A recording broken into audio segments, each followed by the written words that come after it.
እንደምንሰነበታችሁ ወገኖች፣ ክብር ለእግዚአብሔር ይሁን። በጌታ በኢየሱስ ክርስቶስ ስም ሰላም እላችኋለሁ። ዛሬ ደግሞ እንደ እግዚአብሔር ፈቃድ የክርስቶስ ዳግም ምጽአት ለምን የመመለሱ ዓላማ ምን ነበር በሚል ርዕስ ስር ከእናንተ ጋር ከእግዚአብሔር ቃል አንዳንድ ሀሳቦችን እንካፈላለን።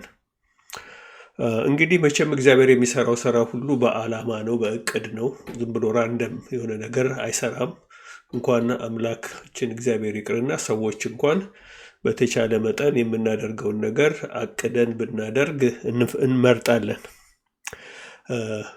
የጌታ የመጀመሪያው ምጽአቱ ወይም ልደቱ ሰው ሆኖ በሰው አምሳል መወለዱ እና ወደዚህ ምድር መምጣቱ ዓላማው ግልጽ ነው። የዓለምን ኃጢአት ሊያስወግድ በመስቀል ላይ ነፍሱን አሳልፎ ሊሰጥ ክቡርና ንጹሕ ደሙን በማፍሰስ ለመዋጀት እንደመጣ ግልጽ ትምህርት ነው። በዚህ ሁሉም ሰው የሚስማማበት ይመስለኛል እና ግልጽ ነው ማለት ነው። ነገር ግን መጽሐፍ ቅዱስ ደግሞ ኢየሱስ ክርስቶስ ዳግም እንደሚመጣ ወይም እንደሚመለስ ወይም በክብሩ እንደሚገለጥ ያስተምራል። አሁን ብዙ ጊዜ ቤተ ክርስቲያን ውስጥ ያለ የሀሳብ ልዩነት ይሄን በተመለከተ ነው።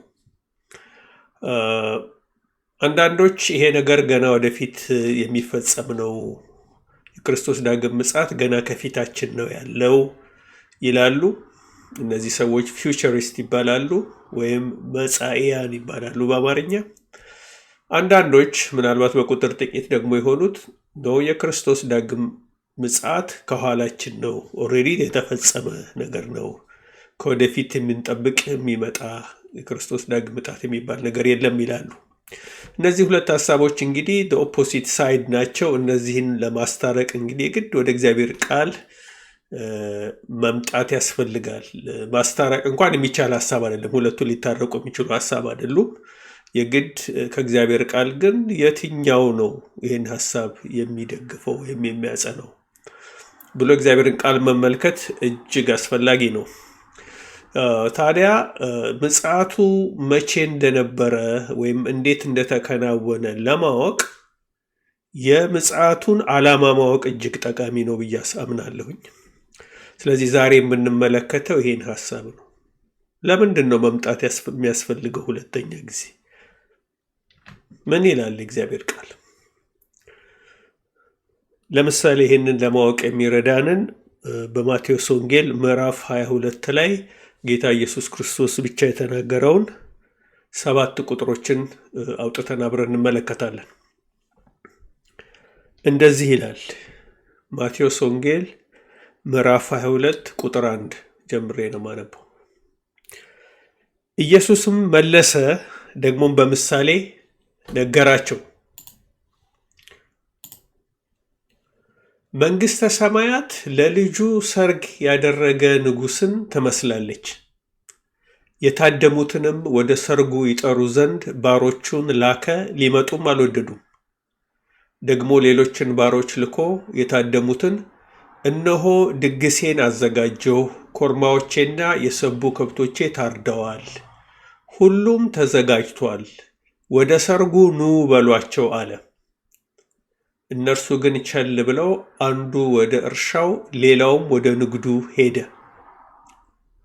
የቀሩትም ባሮቹን ይዘው አንገላቷቸው፣ ገደሏቸው።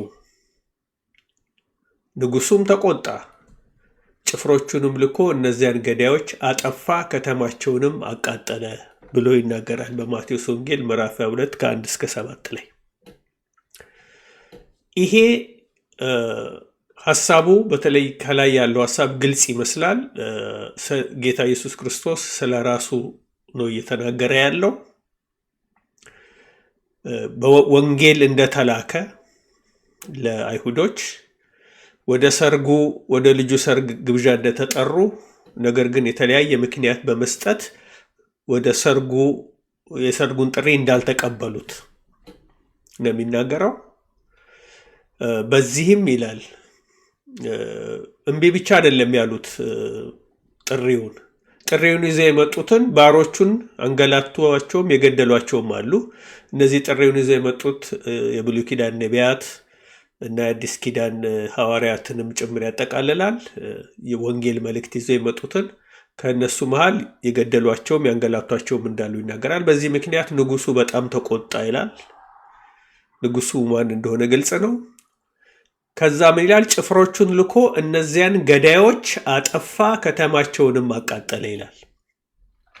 ኦኬ፣ ይሄ ጭፍሮቹን ልኮ እነዚያን ገዳዮች አጠፋ፣ ከተማቸውን አቃጠለ የሚለው ሐሳብ ከጌታ ኢየሱስ ክርስቶስ መምጣት ጋር የተያዘ ሐሳብ ነው። ከየት ይህንን ሐሳብ እናገኛለን? ልክ ከዚህ የማቴዎስ ምዕራፍ 22 ፓራሌል የሆነ ከዚህ ጋር ተመሳሳይ ሆኖ ማለት ፓራሌል የሆነ ሌላ ቴክስት በሉቃስ ወንጌል ላይ ያለ ታሪክ አለ። ምዕራፍ 21 ላይ ሉቃስ ወንጌል ምዕራፍ 21 ላይ ሄደን ብንመለከት ይሄው ሐሳብ እዛ ተጽፎ እናየዋለን። ግን በዚህ በማቴዎስ ወንጌል ላይ የሌለ ወይም ማቴዎስ ያልጻፈው ሌላ ተጨማሪ ሐሳብ ሉቃስ ይጽፋል። ሉቃስ ምንድን ነው የሚለው? በሉቃስ 21 ቁጥር 20 ላይ ኢየሩሳሌም ግን በጭፍራ ተከባ ስታዩ በዚያ ጊዜ ጥፋቷ እንደቀረበ እወቁ። የዚያን ጊዜ በይሁዳ ያሉ ወደ ተራራዎች ይሽሹ፣ በመካከሏ ያሉ ከእርሷ ፈቀቅ ይበሉ፣ በገጠር ያሉ ወደ እርሷ አይግቡ። የተጻፈው ሁሉ እንዲፈጸም ይህ የበቀል ጊዜ ነው ብሎ ይናገራል። ሙሉን ያላነበብኩት ጊዜ ለመቆጠብ ብዬ ነው። ግን ሉቃስ ወንጌልን ሙሉን ምዕራፍ 21ን ሄደን ብንመለከት ይሄ ኮንቴክስቱ ማለት ነው አውዱ አሁን በማቴዎስ ወንጌል ምዕራፍ 22 ላይ ያየነውንም በዛ ውስጥ አብሮ ያጠቃልላል ማለት ነው። እና ቁም ነገሩ ምንድን ነው? ንጉሱ ተቆጣ ነው የሚለን እግዚአብሔር ቃል በማቴዎስ 22 ላይ። ንጉሱ ሲቆጣ ምንድን ነው ያደረገው? ጭፍሮቹን ልኮ እነዚያን ገዳዮች አጠፋ፣ ከተማቸውንም አቃጠለ። ይሄ ነገር ኦልሬዲ የተፈጸመ ክስተት ነው። ጭፍሮቹ የሮም ሰራዊት ነበር። ከተማቸው የሚለው ኢየሩሳሌምን ነው። ኢየሩሳሌም በ70 ዓመተ ምህረት ፈጽማ ወድማ ጠፍታለች። አሁን ኢየሩሳሌም ከተማ አለች አይደለም ወይ ትሉኝ ይሆናል። ግን እዚህ ጋር የተጻፈው በብሉይ ኪዳኗ ኢየሩሳሌምን ነው። አሁን ያለችው ሞደርን ኢየሩሳሌም አይደለም። የዚህ ዘመኗን ኢየሩሳሌም ሳይሆን የብሉይ ኪዳኗ ኢየሩሳሌም መቅደሱ በነበረ ጊዜ የነበረችውን ኢየሩሳሌም ስለሱ ነው የተጻፈው ይክፍል እና ጌታ ኢየሱስ ክርስቶስ በሉቃስ ወንጌል ምዕራፍ 21 ላይ አሁን እዚህ ጋር እንደተነገረው ምንድን ነው ያለው? ኢየሩሳሌም በጭፍራ ተከባ ስታዩ፣ ጭፍራ ማለት የጦር ሰራዊት ማለት ነው። ሰራዊት ኢየሩሳሌምን ከቦ ስታዩ ያን ጊዜ ጥፋቷ እንደቀረበ ወቁ። ኢየሩሳሌም ልትጠፋ ነው። ኢየሩሳሌም ልትወድም ነው።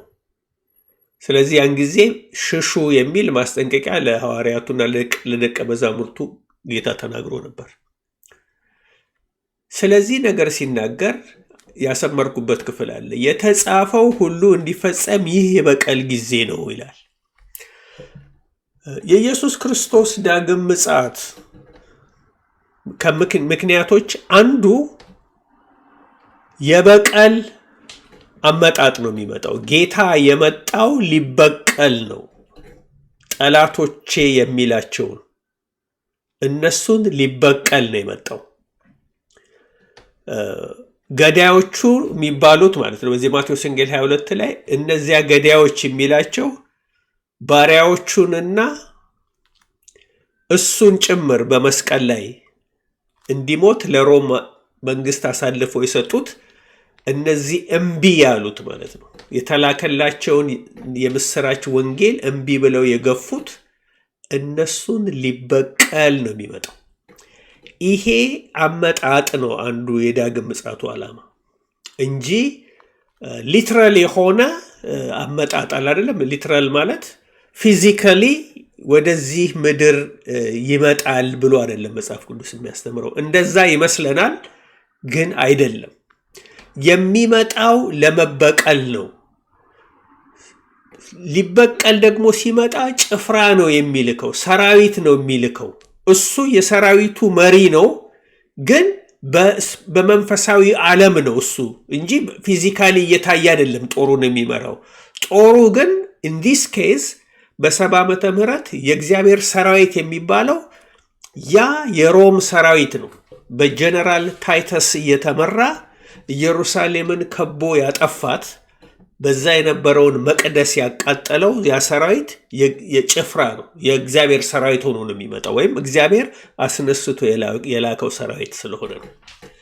እና ገዳዮቹን አጠፋ፣ ከተማቸውንም አቃጠለ። ይሄ ሂስቶሪክሊ የተፈጸመ ነው። በ70 ዓመተ ምህረት ቬሪፋይ ማድረግ ትችላላችሁ። ጉግል ብታረጉ ለምሳሌ ስለ ዲስትራክሽን ኦፍ ጀሩሳሌም ኤንድ ዲስትራክሽን ኦፍ ቴምፕል ብትሉ ሂስቶሪክሊ ብዙ ከበቂ በላይ ማስረጃዎችን ማግኘት ይቻላል። ጌታ የተመሰገነ ይሁን። ታዲያ ጌታ በሉቃስ ወንጌል ምዕራፍ 1 ላይ ምን ብሏል? የተጻፈው ሁሉ እንዲፈጸም ነው ይሄ በቀል ጊዜ ያለው። የት ነው የተጻፈው የሚል ጥያቄ ሊያስነሳ ይችላል። የት ነው የተጻፈው? ብዙ ቦታ ተጽፏል። በብሉይ ኪዳን ላይ እግዚአብሔር ኢየሩሳሌምን እንደሚበቀል፣ የብሉይ ኪዳንን እስራኤል እንደሚበቀላት ብዙ ጊዜ ተጽፏል። በፍርድ እንደሚመጣ፣ ሊያጠፋት እንደሚመጣ፣ በአመጿ ከቀጠለች፣ እግዚአብሔርን ሪጀክት ካደረገች፣ ንስሐ ካልተመለሰች ጥፋቷ እንደሚመጣ በብሉይ ኪዳን የነበሩ ነቢያት ደግሞ ደጋግመው ይናገሩ ነበር። ከነዚህ ነቢያት መካከል አንዱ ስለዚህ ስለ መጨረሻው ዘመን የተናገረው ደግሞ ማነው? ነቢዩ ዳንኤል ነው። ስለዚህ ከዳንኤል የተወሰነ ሐሳብ አብረን እንመለከታለን። በዳንኤል ምዕራፍ 9 ከቁጥር 20 ጀምሮ እስከ 28 ያለውን ክፍል ነው አብረን የምንመለከተው።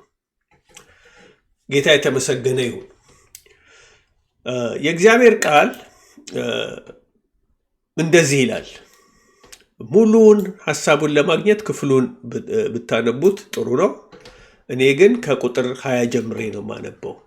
እኔም ገና ስናገር ስጸልይ በኃጢአቴና በሕዝቤም በእስራኤል ኃጢአት ስናዘዝ በአምላኬም በእግዚአብሔር ፊት ስለተቀደሰው ስለ አምላኬ ተራራ ስለምን ገናም በጸሎት ስናገር አስቀድሜ በራእይ አይቼው የነበረው ሰው ገብርኤል እነሆ እየበረረ መጣ፣ በማታም መስዋዕት ጊዜ ዳሰሰኝ፣ አስተማረኝም፣ ተናገረኝም፣ እንዲህም አለ፣ ዳንኤል ሆይ ጥበብንና ማስተዋልን እሰጥ ዘንድ አሁን መጥቻለሁ።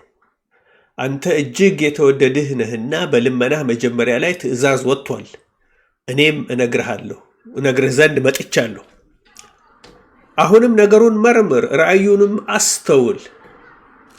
አመፃን ይጨርስ፣ ኃጢአትንም ይፈጽም፣ በደልንም ያስተሰርይ፣ የዘላለምን ጽድቅ ያገባ፣ ራእይንና ትንቢትን ያትም፣ ቅድስተ ቅዱሳኑን የሚቀባ ዘንድ በሕዝብህና በቅድስት ከተማ ላይ 7 ሱባኤ ተቆጥረዋል ይለዋል። እዚህ ጋር ቆም ብለን ነገሩን እንመልከተው።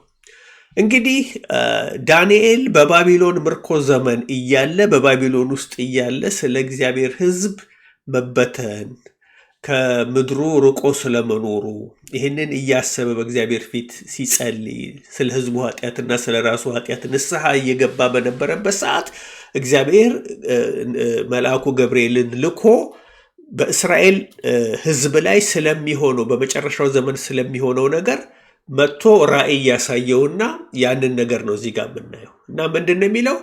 አመፃን ይጨርስ፣ ኃጢአትን ይፈጽም፣ በደልን ያስተሰርይ፣ የዘላለምን ጽድቅ ያገባ፣ ራእይና ትንቢትን ያትም፣ ቅድስተ ቅዱሳኑን ይቀባ ዘንድ በሕዝብና በቅድስት ከተማ ላይ 7 ሱባኤ ተቆጥሯል ይለዋል። አሁን ምንድን ነው አመፃን ይጨርስ ኃጢአት ይፈጽም የሚለው? ይሄ በጌታችን በኢየሱስ ክርስቶስ የተሰራ ነው። አመፃ ያልቅ ዘንድ ኃጢአትም ይወገድ ዘንድ የሕዝቡን በደል ይቅር ያስተሰርይ ዘንድ የዘላለምን ጽድቅ እንዲገባ ራእይና ትንቢትን ደግሞ ሊፈጽም ያትም ሲል ራእይና ትንቢት ሁሉ ይፈጸም ዘንድ ማለት ነው። ትንቢቶቹን በማድረግ ትንቢቶቹን በመፈጸም ራእዮቹን ይፈጽም ዘንድ እና ቅድስተ ቅዱሳኑን ይቀባ ዘንድ 7 ሱባኤ ተቀጥሯል ይለውና ስለዛ ነገር ትንታኔ ይሰጠዋል ማለት ነው። ስለዚህ ነገር ብዙ ተብሏል። እሱን እያንዳንዱን አንስተን እዚህ ጋር ለመመልከት ጊዜ በቂ አይደለም። ስለዚህ ጀነራሊ ነው የምንመለከተው። ስለዚህ እወቅ አስተውልም፣ ኢየሩሳሌምን መጠገንና መስራት ትእዛዙ ከሚወጣበት ጀምሮ እስከ አለቃው እስከ መሲህ ድረስ 7 ሱባኤና 62 ሱባኤ ይሆናል። እርሷም በጭንቀት ዘመን ከጎዳናና ከቅጥር ጋር ትሰራለች ይለዋል። ይሄ ኢየሩሳሌምን መጠገንና መስራት ትእዛዙ የወጣው በባቢሎን ምርኮ በነበሩ ሰዓት ማነው የባቢሎን ንጉስ በሱ ዘመን ነው ትእዛዝ የወጣው። በደንብ እሱን ካልኩሌት አድርገው በደንብ አድርገው የሚያስረዱ ብዙ ኢንፎርሜሽኖች አሉ። ስለዚህ ነገር ዝርዝር ከፈለጋችሁ ከሶሻል ሚዲያ ከኢንተርኔት ማግኘት ትችላላችሁ። ግን እስከ መሲህ ድረስ 7 ሱባኤና 62 ሱባኤ ይሆናል ይላል። ይሄ 7 ሱባኤና 62 ሱባኤ የሚባለው ካልኩሌት ሲደረግ 483 ዓመት ነው የሚሆነው። ስለዚህ ከኢየሩሳሌም ትሰራ ዘንድ ትእዛዝ ከወጣበት ጊዜ ጀምሮ መሲሁ እስከሚገደልበት ጊዜ ድረስ 483 ዓመት ነው ብሎ ነው እዚህ ጋር የሚናገረው። ለምን ሱባኤ ማለት 7 ማለት ነው። 7 ሱባኤ የሚለውን በ7 ሲባዛ 49 ከዛ ደግሞ በ7 ከዛ 62 ደግሞ እንደገና በ7 ተባዝቶ አንድ ላይ ሲደመር 483 ዓመት ነው የሚሆነው። እንዴት ይሄ ካልኩሌሽን 483 እንደሚሆን ማግኘትም ይቻላል።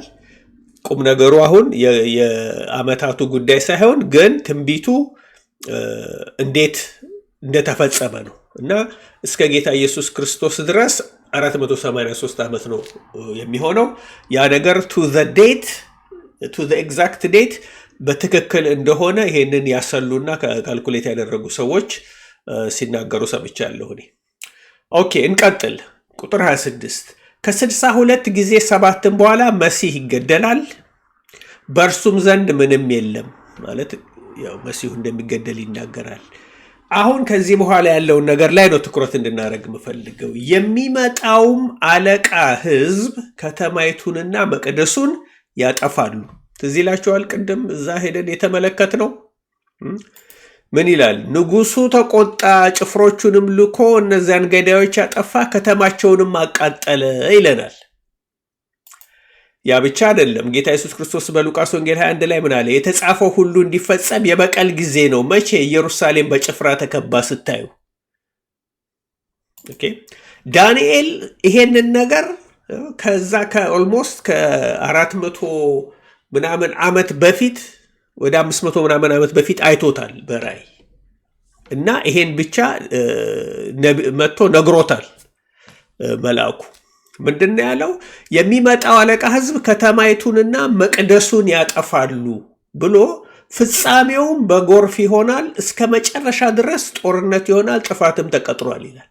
እስከ መጨረሻ የሚለዋል። ይሄ መጨረሻ ማለት የብሉይ ኪዳኑ እስራኤል ፍጻሜ ማለት ነው። መጨረሻ አለው። እግዚአብሔር የእስራኤል ሕዝብ የእስራኤል መንግስት እንደ እግዚአብሔር ሕዝብነቱ የሚቆይበትና ጊዜ የተቀጠረ ነው። ጥፋትም ተቀጥሯል ይላል። የተወሰነ አለ ጥፋት። ለምን? ይሄ ሕዝብ በአመፁ እየቀጠለ ስለሚሄድ በየጊዜው የተላኩትን የነቢያትን ድምፅ ሰምቶ በንስሐ ወደ እግዚአብሔር ባለመመለሱ ምክንያት ጥፋት ተቀጥሮበታል እና ያ ጥፋት ነው የሚመጣው። ጥፋቱ መቼ ነው ሲመጣ ምንድን ነው የሚሆነው? ከተማይቱና መቅደሱን ያጠፋሉ ነው። ኦኬ እርሱም ከብዙ ሰዎች ጋር ጽኑ ቃል ኪዳን ለአንድ ሱባኤ ያደርጋል። በሱባኤውም እኩሌታ መስዋዕቱንና ቁርባኑን ያስቀራል። በርኩሰትም ጫፍ ላይ አጥፊው ይመጣል። እስከ ተቆረጠው ፍጻሜ ድረስ መቅሰፍት በአጥፊው ላይ ይፈሳል ይላል።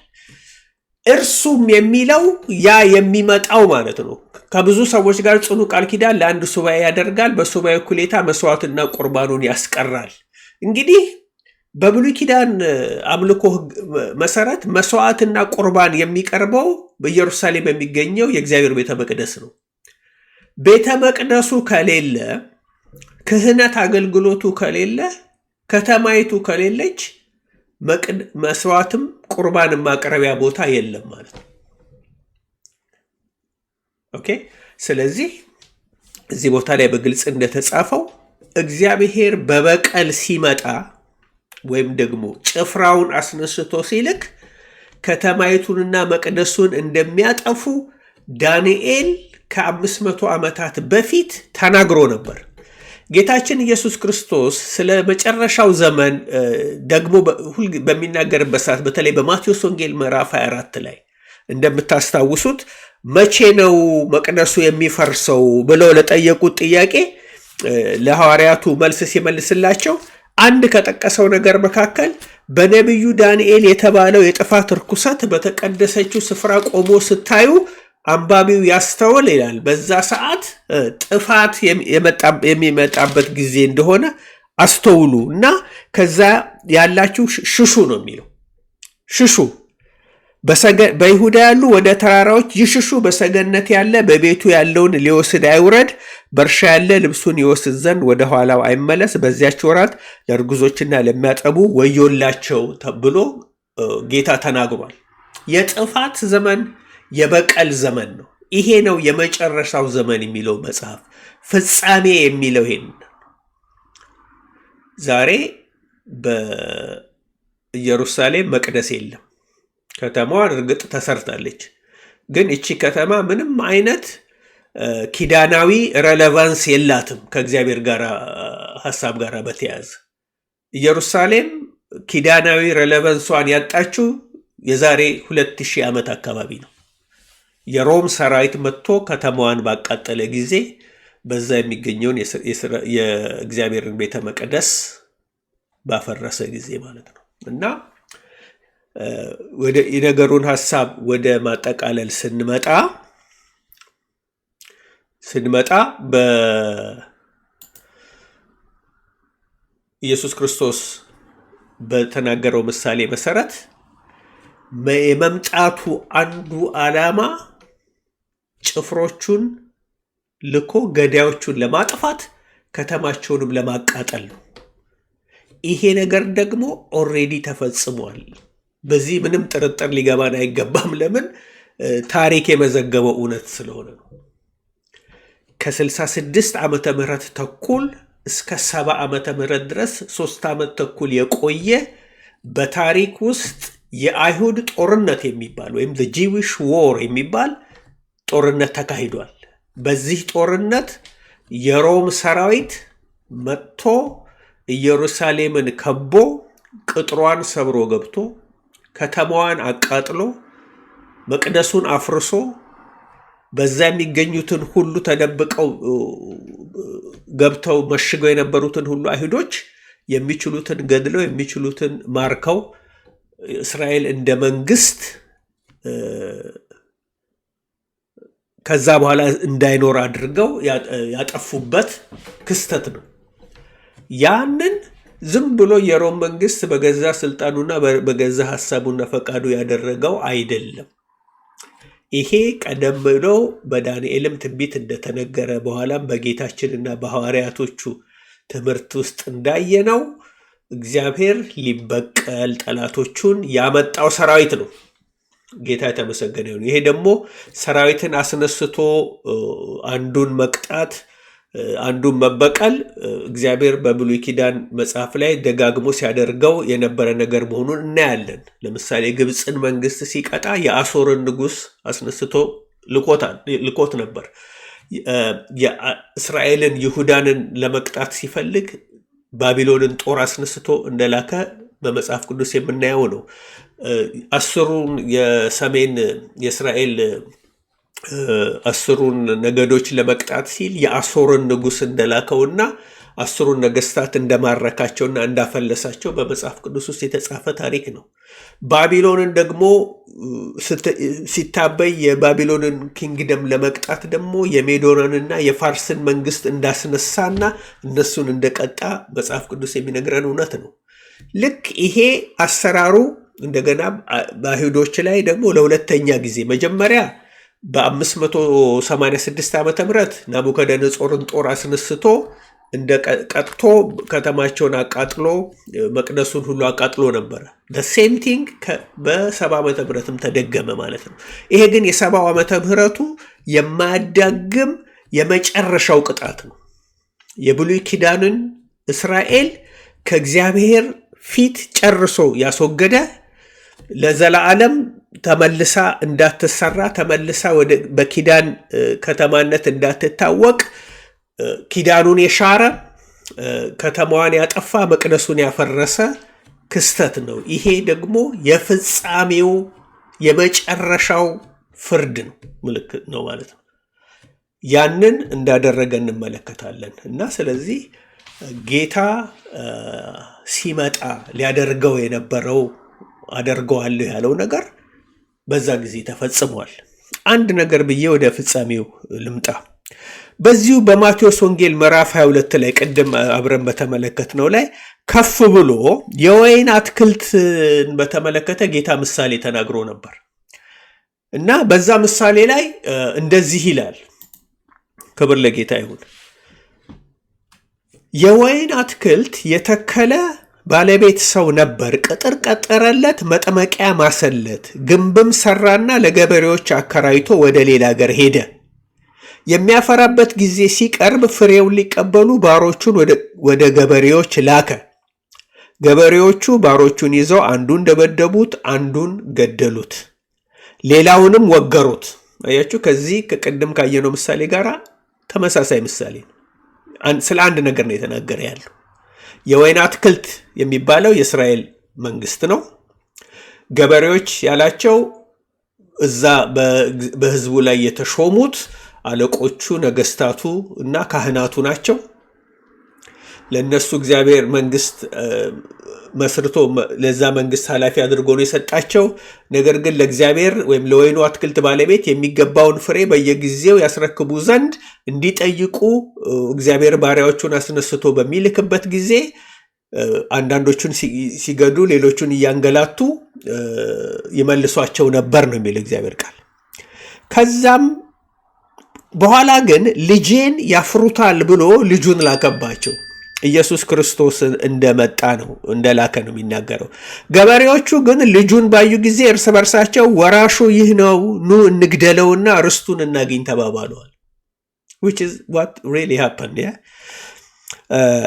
ይዘውም ከወይኑ አትክልት አወጡና ገደሉት። ከኢየሩሳሌም ውጪ አውጥተው እንደገደሉት በወንጌል የምናገኘው እውነት ነው።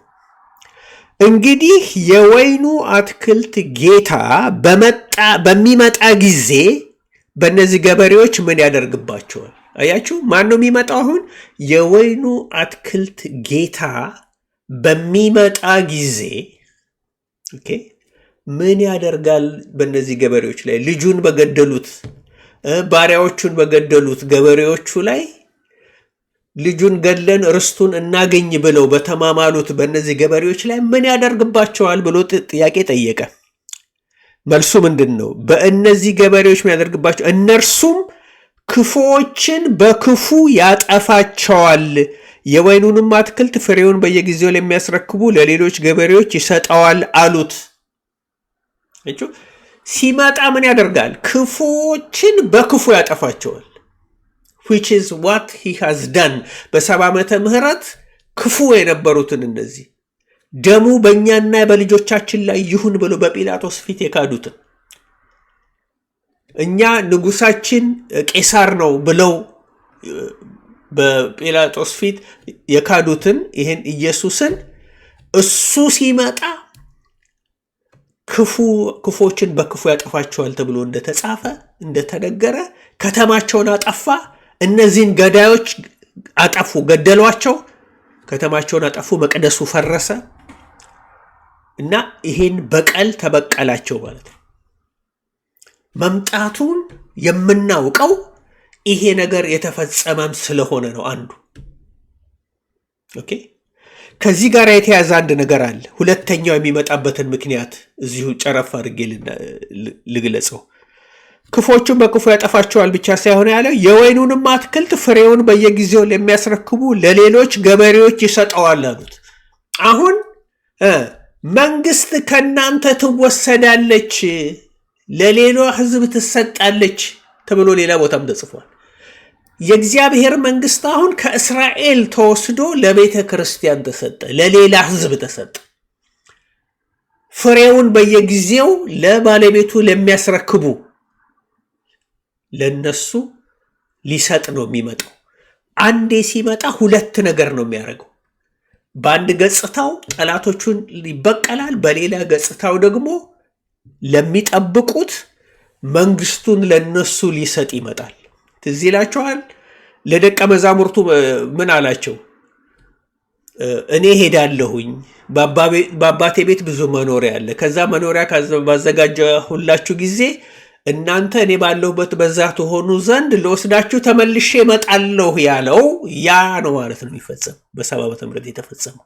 እና በ70 ዓመተ ምህረት መንግስት ከአንዱ ተወስዶ ለሌላ ተሰጠ።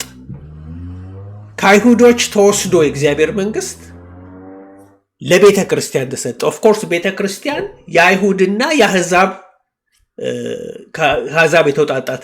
ስለዚህ አንዳንዶች እስራኤልን ጥሏል ማለት ነው እንዴ እስራኤል አይቆጠርም ወይ ይላሉ። አይደለም።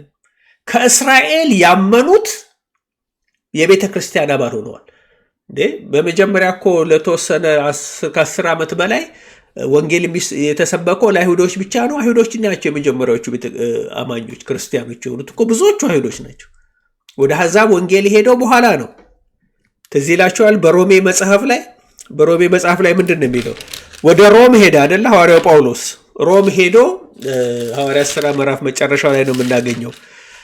ይሄድና ከቁጥር 23 ጀምሮ ላንብቦ።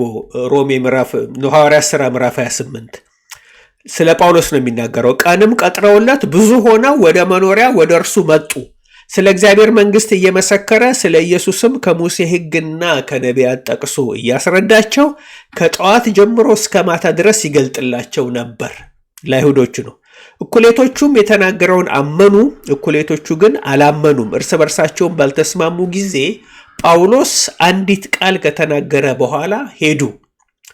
እንዲህም አለ፣ መንፈስ ቅዱስ በነቢዩ በኢሳይያስ ለአባቶቻችን ወደዚህ ሕዝብ ሂድና መስማትን ትሰማላችሁና አታስተውሉም፣ ማየትንም ታያላችሁና አትመለከቱም፣ በዓይናቸው እንዳያዩ በጆሮአቸውም እንዳይሰሙ በልባቸውም እንዳያስተውሉ ተመልሰውም እንዳልፈውሳቸው የዚህ ሕዝብ ልብ ደንድኗል፣ ጆሮአቸውም ደንቁሯል፣ ዓይኖቻቸውም ጨፍነዋል በላቸው ሲል መልካም ተናገረ። እንግዲህ ይህ የእግዚአብሔር ደህንነት ለአሕዛብ እንደተላከ በእናንተ ዘንድ የታወቀ ይሁን፣ እነርሱ ደግሞ ይሰሙታል ብሎት ሄደ። መጀመሪያ ወንጌል ለአይሁድ ነው የተሰበከው። አይሁዶች የሚቀበሉት ተቀበሉ፣ አብዛኛዎቹ ግን ሪጀክት አደረጉት። እነሱ ሪጀክት ሲያደርጉት ሐዋርያው እንዳለው ወደ አሕዛብ እንሄዳለን እንዳሉት አሕዛብ ወንጌል ይዘው ሄዱ። እነርሱ ይሰሙታል እንዳለ ብዙ አሕዛብ ይሄን ወንጌል እየሰሙ ወደ ቤተ ክርስቲያን ወደ እግዚአብሔር መንግሥት ተጨመሩ ማለት ነው።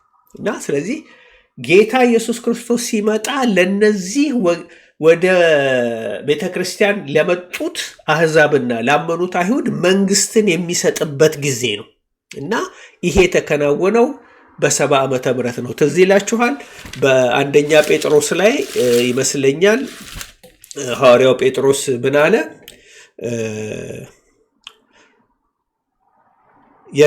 ምንድን ነው የሚለው? ኢየሱስ ክርስቶስ ሲገለጥ ለምስጋና ለክብር ለውዳሴ ቢገኝ ዘንድ አሁን ለጥቂት ጊዜ ቢያስፈልግ በልዩ ልዩ ፈተና አዝናችኋል።